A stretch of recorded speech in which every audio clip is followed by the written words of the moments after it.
Howdy folks, and welcome to another edition of Musket Matters. Today we're going to do a video talking about your gun leathers for use in shooting in the North-South Skirmish Association. The NSSA was founded in 1950, and it's a competition shooting organization that focuses on the shooting of reproduction and original Civil War era arms.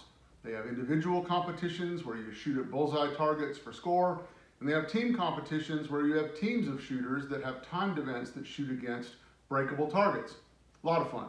So in a previous video, I had talked about how to make up cartridges for use when you're doing competition shooting in the NSSA.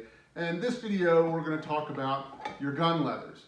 So when you're shooting on the line in the North-South Skirmish Association with any kind of long arm, you are going to need to have some kind of setup of leathers that include a cartridge box and a cap box at a minimum.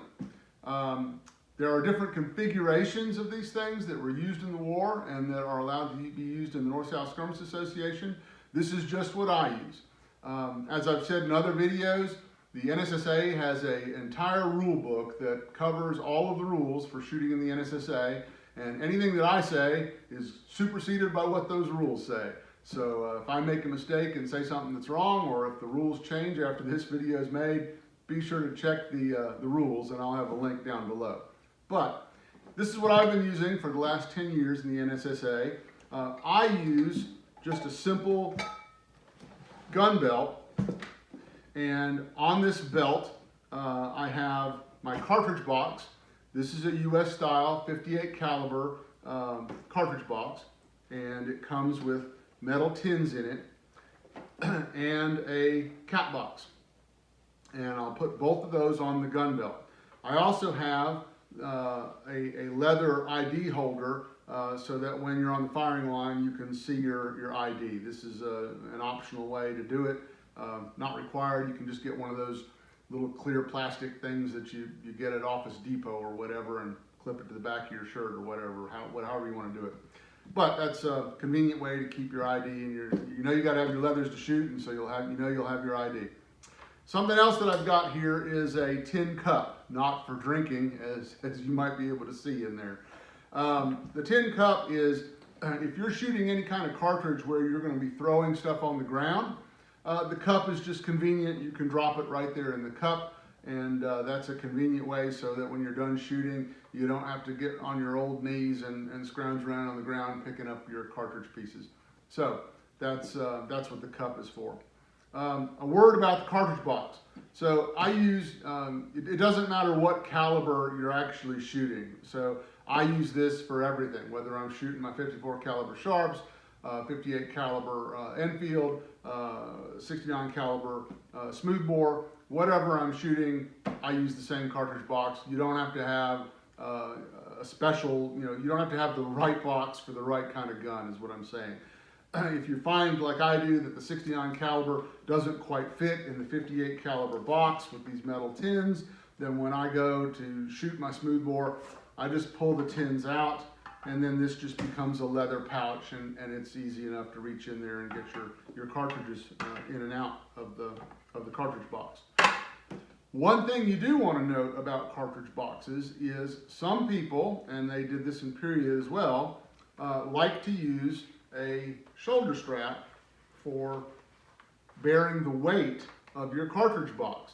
And if you had 40 rounds in here, it's a considerable amount of weight, even with the amount, half that number that you might put in your cartridge box, it's a fair amount of weight. So a shoulder strap is a period appropriate and useful thing to use. Unfortunately, they're typically sized for guys that are a little bit thinner than I am. So if you're a larger fellow, you may find that these things aren't quite long enough to circumnavigate the globe, so to speak. So you may not be able to use one of these if you're a larger guy. Either that, or you're going to have to maybe have one custom made that's longer than what you can normally find from the sutlers. If you decide to use a shoulder strap, you need to make sure that you have a cartridge box that will accommodate a shoulder strap. This US style cartridge box has provisions for both a waist belt and the buckles for a shoulder strap. So it'll do either one or both. But not all cartridge boxes do. So if you buy a cartridge box that only has provisions for a waist belt, then that's all you can use it for. If you buy a cartridge box that only has provisions for a shoulder strap, in which case your gun belt would just go over the shoulder strap to keep it from flopping around on you, then you have to use a shoulder strap. So that's just something to bear in mind. If you look at the different varieties, and there are many. If you go to Missouri Boot and Shoe or any of the vendors that make these things, you'll see there's a variety to choose from. As far as quality, I guess I'll give a little word about quality here. This stuff is Sutler Row bargain basement quality stuff. I've been using it for a decade, and it's just now starting to give up the ghost. You can see some of the stitching has started to fail. You know, there's some stitching over here that has started to pull away somewhere. I was noticing earlier on the cartridge box it was starting to, oh, here it is. Some of the stitching is starting to give up. But, you know, 10 years worth of use for a eBay quality set of leathers, you know, that's good enough for me. But there are some very high quality vendors out there that produce things that are extremely historically correct, right down to the maker's marks, the stampings. They've reproduced the stampings. So if you want a set that looks like it came from the Baton Rouge arsenal, you can have that. So that's it for leathers. If you're going to be shooting in the NSSA, when you go up to the firing line, you can't just stuff your cartridges in your pockets like they might have done during the war.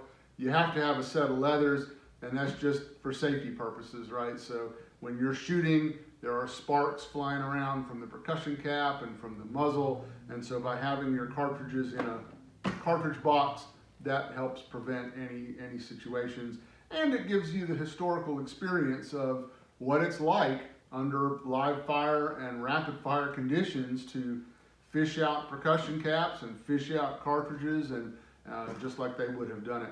So that's it. Hope you enjoy the video. Be sure to like and subscribe down below. If you have any questions, you can put those down below and I'll try to answer them as I can. Thanks a lot, and be sure to watch next time. This video is sponsored by Fourth Armory, your source for templates for making historical paper cartridges.